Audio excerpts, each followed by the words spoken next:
இந்த கொஸ்டின் வந்து குரூப் 1 தேர்வுல கேட்ட கொஸ்டின்பா. ரமேஷ் ரூபாய் 15,600 வைப்பு தொகையாக 10% தனி வட்டி விகிதத்தில் முதலீடு செய்கிறார்.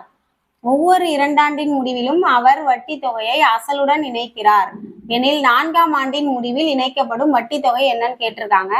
இப்ப நமக்கு தனி வட்டிக்கு ஃபார்முலா PNR/100. இப்ப அசல் வந்து எவ்வளவு கொடுத்திருக்காங்க? 15,600. n வந்து 2 ஆண்டு ஃபர்ஸ்ட் நம்ம எடுத்துக்கிறோம். R வந்து 10% divided by 100. இந்த 2 0 இந்த 2 0 கேன்சல் ஆயிடும்.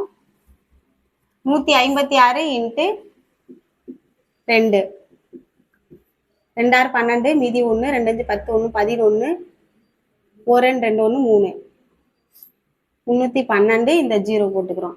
அப்ப 2 ஆண்டுல வந்து 3120 ரூபா நமக்கு வட்டி கிடைச்சிருக்கு.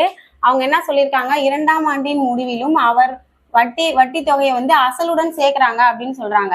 நமக்கு அசல் என்ன கொடுத்துருக்காங்க? 15,600. அந்த அசலோட இந்த வட்டி தொகையை கூட்டிக்கணும். 3120 கூட்டினோம்னா 18,720 கிடைக்கும். இப்ப என்ன பண்ணணும்னா இந்த 18,720க்கு திரும்ப வந்து தனி வட்டி கண்டுபிடிக்கணும்.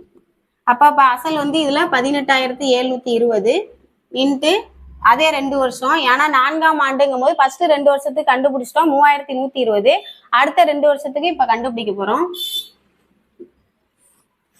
Divided by 100. இந்த 0 இந்த 0 கேன்சல் ஆயிடும். இந்த 0 இந்த 0 கேன்சல் ஆயிடும்.